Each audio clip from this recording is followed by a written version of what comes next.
ಎಲ್ರಿಗೂ ನಮಸ್ಕಾರ. ಜನನಿ ಅಡುಗೆ ಚಾನಲ್ಗೆ ಸ್ವಾಗತ. ಇವತ್ತು ನಾನು ಹುರುಳಿಕಾಳಿನ ಸಾಂಬಾರನ್ನ ಮಾಡ್ತಿದ್ದೀನಿ ರೀ. ಇಲ್ಲಿ ನಾನು ಹುರುಳಿಕಾಳನ್ನು ಬೇಯಿಸಿಟ್ಕೊಂಡಿದ್ದೀನಿ ರೀ.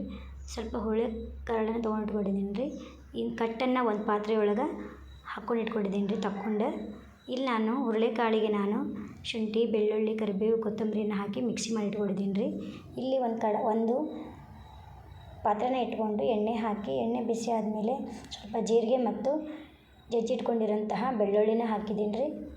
ಇವಾಗ ಬೆಳ್ಳುಳ್ಳಿ ಬೆಂದಾಯಿತು. ಇವಾಗ ನಾನು ಅದನ್ನ ಗ್ಯಾಸ್ನ ಆಫ್ ಮಾಡ್ತೀನಿ ರೀ. ಯಾಕಂದ್ರೆ ಈಗ ಖಾರ ಪುಡಿ ಹಾಕಿದರೆ ಅದು ಹೊತ್ತು ಬಿಡುತ್ತೆ ರೀ. ಅದಕ್ಕೆ ನಾನು ಗ್ಯಾಸ್ನ ಆಫ್ ಮಾಡಿ ನಾನು ಅರಿಶಿನ ಪುಡಿ ಹಾಕ್ತಿದ್ದೀನಿ ರೀ. ಮತ್ತು ಸ್ವಲ್ಪ ಈಗ ಖಾರ ಪುಡಿನೂ ಹಾಕ್ತೀನಿ ರೀ. ಇಲ್ಲಿ ನಾನು 25ರಿಂದ 30 ಜನಕ್ಕೆ ಆಗೋಷ್ಟು ಸಾಂಬಾರು ಮಾಡ್ತಿದ್ದೀನಿ ರೀ. ಇಲ್ಲಿ ನನಗೆ ಎಷ್ಟು ಬೇಕು ಅಷ್ಟು ಖಾರ ಪುಡಿ ಹಾಕ್ಕೊಂಡಿದ್ದೀನಿ ರೀ. ನಿಮ್ಗೆ ಎಷ್ಟು ಜನಕ್ಕೆ ಮಾಡ್ತೀರೋ ನೋಡ್ಕೊಂಡು ಹಾಕ್ಕೊಳ್ರಿ. ಸ್ವಲ್ಪ ಕರಿಬೇವನ್ನ ಹಾಕ್ತಿದ್ದೀನಿ ರೀ. ನಾನು ಅಲ್ಲಿ ಮಿಕ್ಸಿ ಮಾಡುವಾಗ ಕರಿಬೇವು, ಕೊತ್ತಂಬರಿನ ಹಾಕಿದ್ದೆ, ಅದಕ್ಕೆ ಸ್ವಲ್ಪ ಹಾಕಿದ್ದೀನಿ.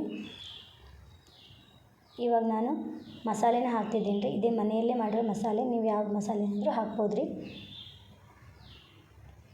ಇವಾಗ ನಾನು ಸ್ವಲ್ಪ ಉಪ್ಪನ್ನು ಹಾಕ್ತಿದ್ದೀನಿ ರೀ. ಉಪ್ಪನ್ನು ಹಾಕಿ ಹುಣಸೆ ಹುಳಿಯನ್ನು ರಸವನ್ನು ಹಾಕ್ತಿದ್ದೀನಿ ರೀ. ಸ್ವಲ್ಪ ಇಂಗನ್ನು ಹಾಕ್ತಿದ್ದೀನಿ ರೀ. ಇಂಗನ್ನು ಹಾಕಿದರೆ ಟೇಸ್ಟ್ ಚೆನ್ನಾಗಿರುತ್ತೆ ಮತ್ತು ಡೈಜೆಷನ್ ಕೂಡ ಆಗುತ್ತೆ ಅಂತ.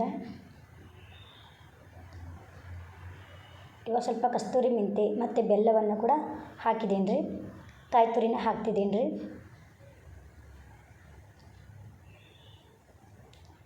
ಕಾಯಿ ತುರಿನ ಹಾಕಿದ್ರಿ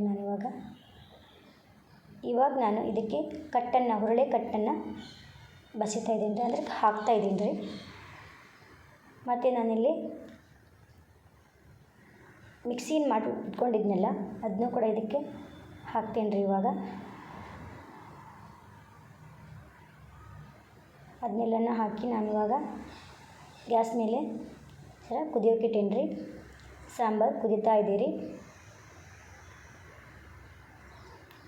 ತಳ ಹಿಡಿಬಾರ್ದು ಅಂತ ಅದನ್ನ ನಾನು ಸ್ವಲ್ಪ ಕೈ ಆಡಿಸಿ ಇವಾಗ ಕುದ್ದಿ ಈ ಥರ ಬಂದಿದೆ ಸಾಂಬಾರು. ನಾನಿಲ್ಲಿ ಬಕೆಟ್ಗೆ ತಗೊಂಡಿದ್ದೀನಿ ರೀ. ತುಂಬ ರುಚಿಯಾಗಿರುತ್ತೆ ರೀ.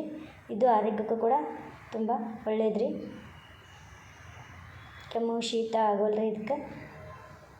ನಮ್ಮ ಹಿರಿಯರು ಕೂಡ ಇದನ್ನ ಜಾಸ್ತಿ ಯೂಸ್ ಮಾಡ್ತಿದ್ರಿ ಹುರುಳಿಕಾಳನ್ನು. ನೋಡಿ ನೀವು ಸಾಂಬಾರು ಮಾಡಿ ಹೇಗಿತ್ತು ಅಂತ ತಿಳಿಸಿ. ದಯವಿಟ್ಟು ಲೈಕ್ ಕೊಡಿ, ಶೇರ್ ಮಾಡಿ, ಸಬ್ಸ್ಕ್ರೈಬ್ ಮಾಡಿ.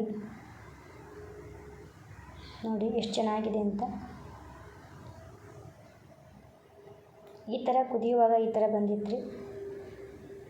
ದಯವಿಟ್ಟು ಶೇರ್ ಮಾಡಿ. ಧನ್ಯವಾದ.